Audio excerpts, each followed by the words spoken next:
Yeah, obviously, thanks so much for coming out. We're really excited about what's gone on here in the last couple months as far as guys getting ready. We're a couple weeks away from having that 4-hour period of time a week lifted to 20 hours where we officially start practice, and we couldn't be more excited about having a throwback game and honoring our past and playing a game here in Barnhill. We think it'll be awesome for the fans, and again, there's just so much tradition and history here that we kind of wanted to have a fun night, and hopefully everybody will enjoy it, and we'll open it up for any questions.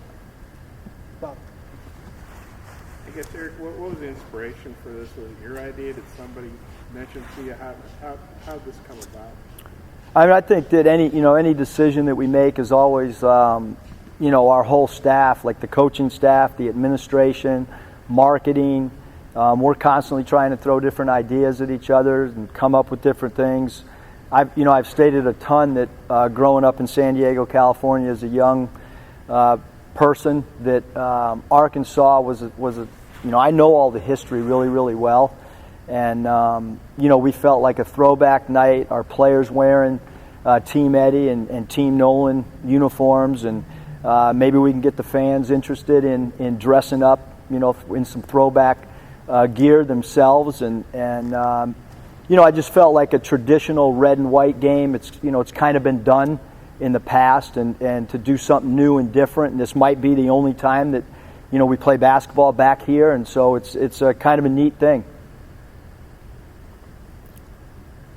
As far as your schedule that was announced in general, just what do you feel about it, and how much do you feel the non-conference will prepare you for this? Yeah, we feel like it's a very challenging non-conference, especially when if you look across our conference, there's not many teams that are playing or programs that are playing 3 true road games, and obviously I've looked back in the history of Arkansas's basketball schedule, and there's not a lot of years where you have 3 true road games. You might have some neutral site games, but and then we feel like some of the programs that are coming in here to play in Bud Walton are challenges as well. There's a lot of programs that we feel are going to win their league or have an opportunity or a chance to win their conference, and so that becomes really, really important as you get towards March and Selection Sunday type deal. Is you want to at least put yourself in a chance. And when you look at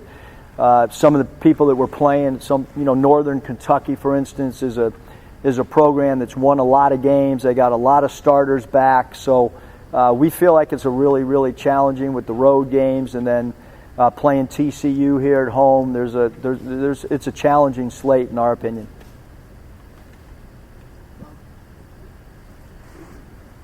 Do you have any particular recollections of watching big games on TV that were in Barnhill, or any players from those 70s, 80s, early 90s? Well, there's no doubt with the triplets, and just having the opportunity to fly to the Hall of Fame, last week, and sit with Ron Brewer Sr. and to sit with Marvin and talk stories, and a lot of the players in that era I'm so familiar with, and I remember cover Sports Illustrated, and there's no question that those 3 guys in Sydney. I mean, somebody my age that loves basketball, you're going to know who those 3 guys are for sure.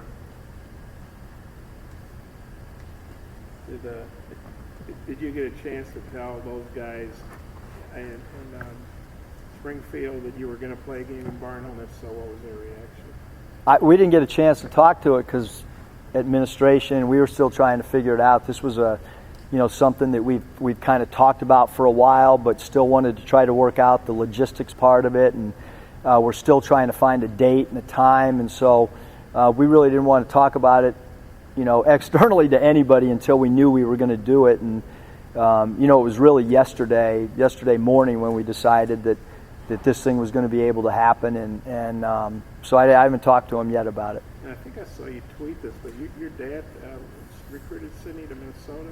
Yep, one of Sidney Moncrief's visits was to the University of Minnesota, The problem was it snowed in Minnesota, and it was like mid-September. So I think when he got a hold of the snow in mid-September at a football game, he decided Arkansas is probably a better place for him. Are you hoping to have some of the former players come back for the red and white game? Yes. That played in here, because a lot of them live, in the state. Yeah, no question. I had a great talk with Coach Richardson the other day, because one of the first things we wanted to do is make sure that I wanted to make sure that he thought it was a good idea, and he certainly did. And he talked about a lot of the things that he had done in the past from a marketing standpoint and so forth. And yes, we're going to reach out to as many players as we can, invite them back. Without a question, that's something that we're going to start doing, as early as next week. I think there would have been, kind of a new vibe about the red-white game in Walton, just because it'd be, fans' first chance to get a look at you guys. But having it in Barnhill, are you expected to be kind of, electric or, a little more, juice than your normal inter-squad game? Yeah, I mean, that was kind of the reason that all of us as a group felt that it would be a good idea. Is again, once you've done something for 2 or 3 years, you always want to try to come up with something new. And we think that for our students to see a basketball game in here, and then it's not just about people that have seen games in here in the past. It's also about some people that have never seen a basketball game in here. And so, to me, it's going to be a great night. It's going to be different. It's unique. We want to have fun. And hopefully as we get closer to the game, we'll continue to come up with some new ideas to make that night a special night. Coach, do you have details like on the logistics, getting the hoops in here, the floor, obviously because it's being in the middle of volleyball season. What are you guys looking at getting this place ready for basketball? I mean, I'm not really an expert on what we're going to do. We're probably going to be some baskets that aren't really anchored down, so we're not going to be doing tomahawk dunks. But we're going to play a game. We want it to be competitive because we're going to use it as an evaluation tool. But we'll probably, use some tape, but it'll look good. But obviously, with volleyball being in season, we don't want to do anything to disrupt that at all. And but again, I think from a cosmetic, it'll look really cool by the time we start playing the game. Yeah, you said you were hoping fans might. I guess Arkansas played here from the 50s into the early 90s. I mean, do you have you want a disco theme or an 80s theme, or what would you like to see people, or 60s, 50s? What would you like to see people wear? I don't know. We haven't talked about that yet, but eventually we will. We're going to come up with what year we want this thing to kind of look like. Would you maybe wear a white tie and a checkered? I mean, I'm already ready, but I'll come up with something else. I mean. I thought you'd be impressed by this, Bob. No? Yeah, no, it's very nice. Hey, is there any update on Connor Vanover's waiver? Yep. So there's been no update at all, one way or another, and so we'll just continue to wait and we're practicing as if he's a transfer and would have to sit out, but we're hopeful that we'll get a different word, but right now it's about practicing. It's about Connor getting better. So whether he was eligible to play or whether he was sitting out, we'd still have the same approach from a player development standpoint right now, and we don't really need a decision until about a week before, because we're gonna practice a certain way and really not do our game prep stuff until about a week before we play Rice. The NCAA kind of moves at their own pace. A lot of times it's not the fastest pace. Are you confident you guys will get some kind of resolution to it before the season starts? Yeah, I don't think there's any doubt that there'll be a decision before the season, and we're, like I said, we're not really internally, we're not talking about it at all, because it's a matter of how do we get our guys better from a player development standpoint, and we're not really zoned in on, is JD Notte playing or not. We're just trying to get better as a group. I saw the other day your guys worked out with the track team. I don't know if that was a one-time deal or if they'd been. How did that come about? Did you go to the track coach and say, "Hey, we want to"? What was going on with that? How did you think that went? It went great. Our guys really liked it. A couple of our players tweeted out about it, that they really liked it. It was unique and different. I just think that from a basketball standpoint, things can get stale, and you always want to try to kind of jolt them, let them have some fun. That's why we did boxing. That's why we've done spin. That's why, we want to try to always get them a little bit out of their comfort zone, but where they're also having fun. And then that's, the neatest thing about college athletics. Doesn't matter what sport you're coaching on a college campus, but it's really a family. And some of the track coaches are my friends. We live in the same neighborhood, a few of us, and we were just talking one night about basketball players and how they run, to be honest. And I think that our guys learn something, even technique-wise, running. And so we talked about doing it more than once. I don't know if we will, just because of time constraints with them and us.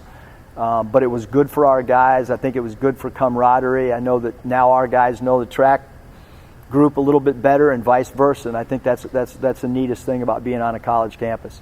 Was that last week, or when did you guys do that? It was Monday. Monday this week. Yep. Hey, Coach, I wanted to ask you about your coaching staff. When you were hiring the three assistants, what kind of appealed most to you specifically about those three guys? Yeah, the questions was about the assistant coaches. I talked a lot with administration about our staff, just because Hunter and John have been doing college athletics for long, and they're experts at it. So I wanted to get different perspectives, not just, a perspective of my view, but I did for sure wanted a former head coach at the Division I level, and obviously Corey Williams checks that box, and I wanted a former NBA player on staff. I felt that was important from a recruiting standpoint, and it was important for our guys that want to play at the next level. Corey checks that box. And then I wanted somebody that I had worked with in the past that knew our system and knew our terminology and our play calls and how to put in drills. And obviously Clay Mosier and I have worked together at 6 or 7 different spots, so he's overly familiar with in-game situations and how I would react or what we want to do on wrinkles in plays late game and so forth. And then Clay, having 17 years of NBA experience, is really big in recruiting. To have somebody that was on a staff coaching LeBron James last year, and then obviously Coach Crutch, I felt that it was overly vital to have somebody that had coached and recruited in this region and had done it at the Power 5 level. And obviously Coach Crutch, coming from Oklahoma, filled that box. And so we feel extremely excited about who we have as a staff, and I think that they're a really good complement because they all have completely different backgrounds. Yeah, and speaking of your staff, I guess your son's the recruiting coordinator, but then you also have a recruiting director. Obviously, recruiting is important. I'm not sure I've ever heard of that. Is that just an indication of how much you stress recruiting? Yeah, I think that the college athletics, when you look at staff sizes, regardless of the sport, they continue to grow. And when you think about recruiting graphics, a lot of recruits are getting graphics on a daily basis. Even 4 years ago, when I started at Nevada, you were doing kind of mail outs and maybe a graphic once a week for one of your top recruits. And so social media, touching your players in different areas, we're always trying to find new ideas. And I think both Pat Eckerman and Michael, both those guys, because of their age and being close to the same age as the guys who are recruiting, are vital. I'm 54 years old, and what I think might be really cool, it's good to have those two guys saying, hey, that ain't so cool.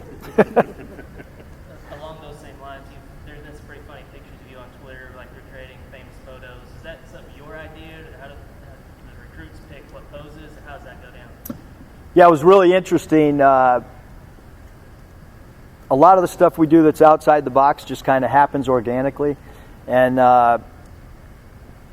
one of our recruits, obviously can't name names, but he kind of had the ball in his hands, and I got in a defensive stance, and someone took a picture, and then some national media guys picked that up, and then we had a recruit come on campus, and he thought it was a scene of an NBA situation, and then right when that was brought up, it was like, all right, bang, here we go.